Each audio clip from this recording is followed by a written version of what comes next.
G-Day game, and then we'll go to your questions. Coach Mark?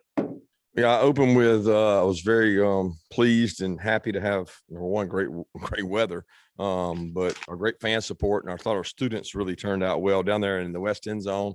It was good to see that atmosphere back over in the what I call the old student section. It was great to have everybody there and supporting the players. So the atmosphere was good. No major injuries, which is great. I was able to get out there, scrimmage, do some things, and really proud of our guys for the kind of spring we've had. We've had a tough physical spring and 15 practices complete. Got a long way to go to get where we need to go. And got to find some depth in some positions and got to get better at some other positions. But I thought our guys really competed hard today. Was really just enjoyed watching it and seeing the kind of operation of the quarterbacks from the back end, where I get to sit and hear them call the huddle and call the plays. So that I'll open it up. Okay, let's go to Chip Towers and then Charles Odom. Yeah, Kirby, it was interesting early on. Obviously, it's a chance to see the ones versus ones per se. And, it's have fun hearing you say things like vertical passing game. We want to be vertical. It was hard to do that early on, but can you just talk about that matchup and kind of what you saw from your defense as well? Well, I didn't see it that way. I saw it where I thought our guys came out a little bit slow, but vertical passing games a lot of time based on your ability to run the ball, and that wasn't our goal this game, to come out and establish the run and really run the ball hard. G-Days are built around a lot of 2-minute drives. You want to go hurry up. We want to throw and catch the ball. That reduces the risk of injury. So when you're doing that, there's a lot of intermediate passing game, kind of like we did in 7-on-7 before it. Defense was also playing some quarter halves, which, doesn't allow you to take the top off a lot of times. But I did think that we threw and caught the ball well. And, we didn't have all our arsenal out there in terms of wideouts. But the ones that were out there, I thought they competed really well. And, some of the DBs got to make plays, and then some of them we didn't make plays. But that's always going to be the case in a spring game. I was pleased with the effort and attitude of the guys with it, though. How important was this spring for your offense to have JT for the full go, and what have you seen in terms of his progress as your leader? He's got command of the offense. He's got to be able to utilize the pocket, and we work on that each and every day. I know Coach Munkin is always driving that home with him, his ability to move in the pocket, step up. The offensive line's got to protect him and give him an opportunity. There were some times today that there were 4-man rushes, and we got some pressure, and guys got pushed back into him. And I think that's important, to allow him to step up in the pocket and move around and make plays down the field. But he has command of it. He understands it. The key is his decision-making process. We know the quarterback position, there's probably a decision has to be made every single play, and he manages that really well for us. Okay, let's go to Mike Griffith and Anthony Dasher. Yeah, Kirby, I know you haven't watched the film, but were there any plays or players, I guess, that jumped out at you? I guess watching TV, Darnell Washington certainly is imposing. Were there any guys that really impressed you or made some plays that you can recall? Yeah, I thought Adonai all spring, Adonai competed really well. He's a competitor. He makes plays down the field. For a guy that just enrolled and just got here, I thought he did a good job. I thought both James and Zamir made some plays in the passing game, able to get some catches and check downs, make some people miss. Kendall as well had some good strong runs, which he's done this spring. So a lot of those guys pop out. Defensively, it's hard to say without watching it. I did think Jalen Carter and Devontae White were disruptive inside with some inside stunts that helped us and got quick pressure a couple times. But for every positive, there's a flip side of that. We got to protect them better, or we got to tackle better. Hey, Coach, another Darnell Washington question. Kind of where is he right now as far as his knowledge of the offense? It looks like he might be kind of starting to get maybe a little bit more. Well, it's interesting. He wasn't able to practice all spring, so he missed some time, and just getting him back gave us another weapon, at least for this game. But he missed some time there, and I know his conditioning level is going to be important to him to make sure he's really in shape. He's a great target. He's a big target. He's an athletic guy, and he's a weapon. We got to find ways to be able to utilize him both in the passing game and in the run game, because he's a weapon in both. Go to Seth Emerson and Mark Weiser. Kirby, you touched on this a little bit, but obviously wide receivers and DBs have been two of the most discussed topics. Where do you think that they are each? It seemed like the wide receivers had a good day. Did that say more about the wide receivers being encouraging or the cornerbacks at this point?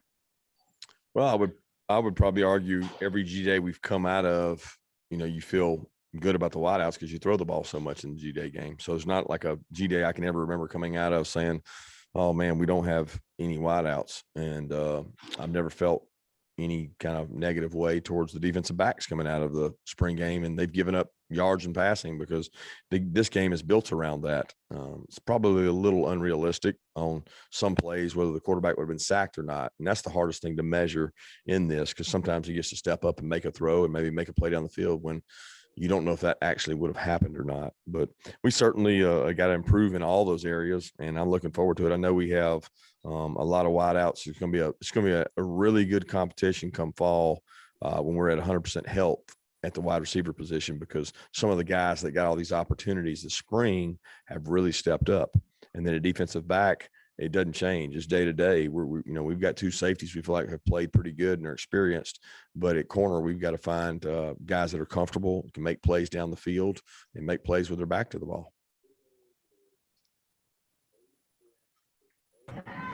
Yeah, Kirby, as you mentioned, G-Day is a big day for passing. I think there were like 80 or 90 passes combined or something. But to have these young guys at DB get a chance to do it with 20,000 in the stands, what was the value of that, you think, for them? Well, I'm hopeful it pays off, next year in the upcoming games, because, the opportunity to be a DB is not in the run game, that you could have 25 run plays and they may never be involved in one of them at corner. And then the more you throw the ball, the more you challenge them. You challenge them by what you call, but you also challenge them by putting air in the ball and throwing it around. So we got to challenge those guys. We'll get to do that all summer in 7-on-7. We've got to grow and get better, and we've got good players. We've got to coach them up and get those guys ready to go play at a high level, and they'll get challenged obviously in our opener and in our conference play and against teams we got to play next year. There's some teams that can sling the ball, and this game's about skill. So if you have skill level out on the perimeter, it's hard to stop people. I don't care who your corners are, how good they are. You're not shutting people down anymore. Let's go to Jake Rowe and then Dean Legge. Yeah, Kirby.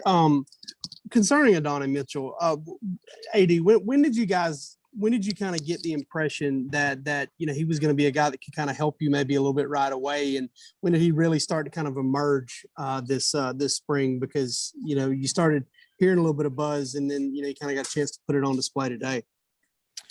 Yeah, we thought he was a talented player. He's another one of the guys that we think we do as good a job as anybody in the country of doing research on players and evaluating players. It's not about what they're ranked, what the media says about them, what the recruiting rankings say. We watch the tape. The tape speaks volumes.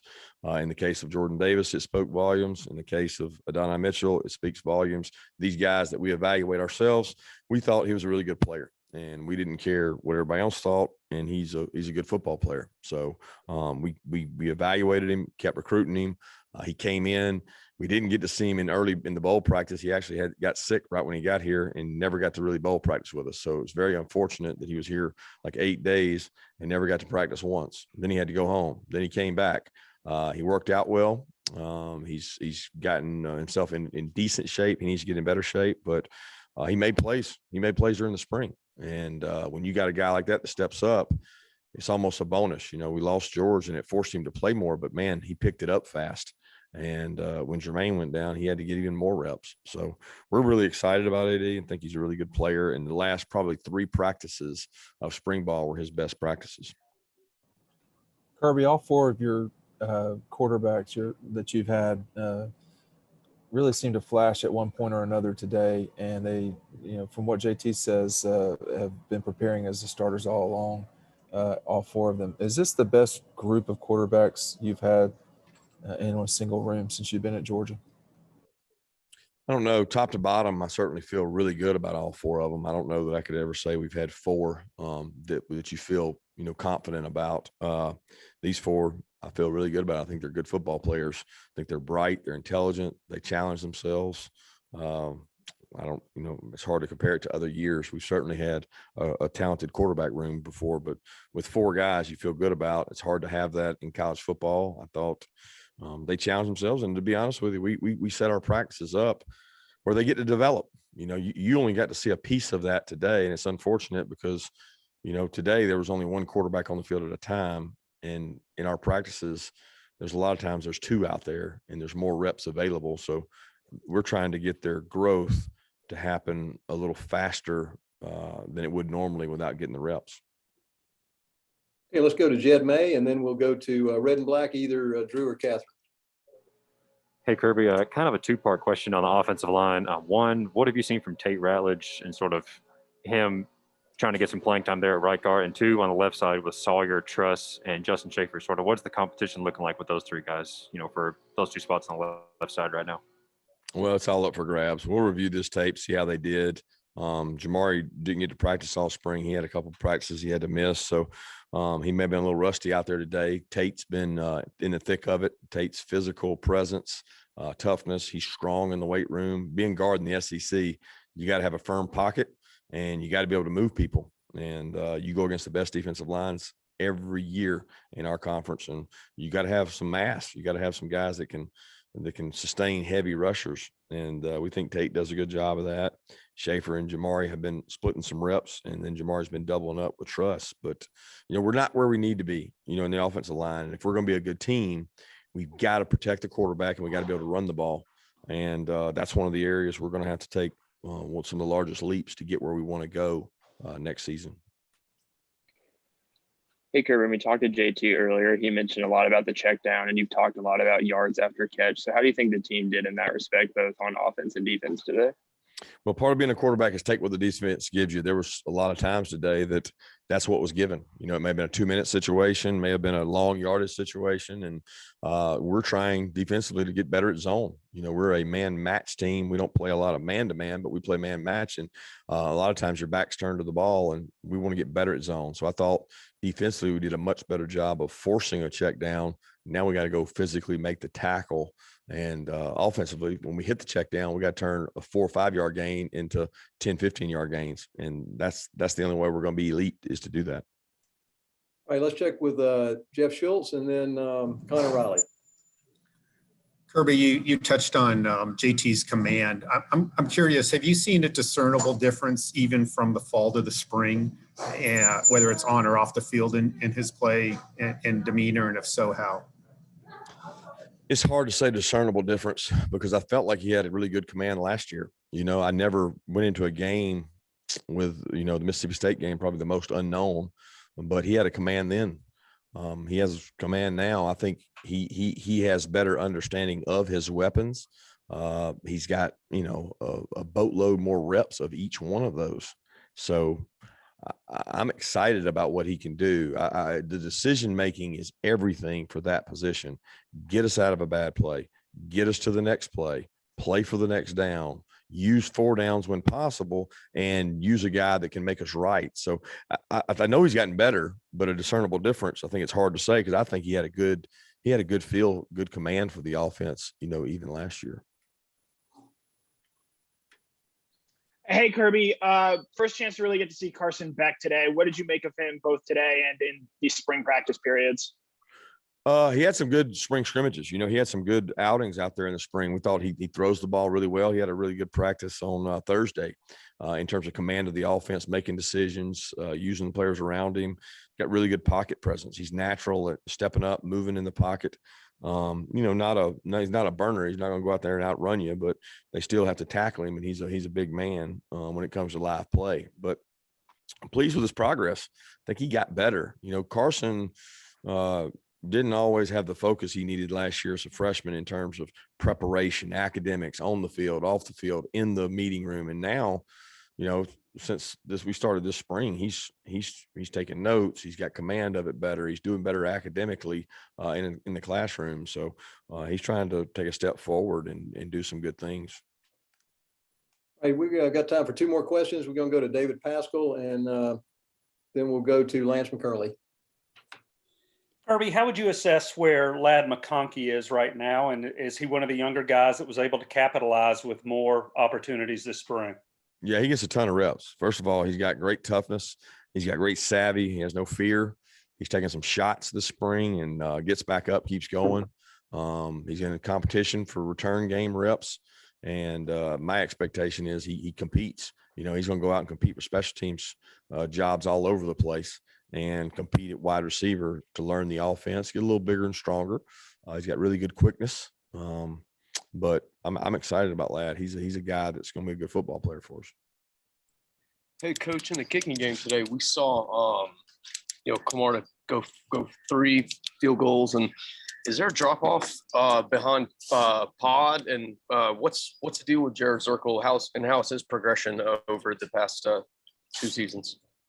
Zerk's been injured, so we went with Camarda today to give him an opportunity. And we don't get to travel a lot of times 3 kickers, so you always want to have a backup kicker situation where you got a guy in case a guy goes down, and there's no better experience for a kicker than getting to kick field goals in a game. So we felt strongly that Camarda would get to kick today in the game. He did. He got to kick field goals today in the game and didn't hit the ones that you'd like for him to hit, but he's certainly going to get better. Camarda's got a tremendous leg. I mean, you see that in the punts. You see the strength of his leg in the punts, but he's the same way in field goals. He's just probably not as accurate as Pod is. Thank you, Coach Smart. Thanks, everyone. And please stay on the line. We've got a couple of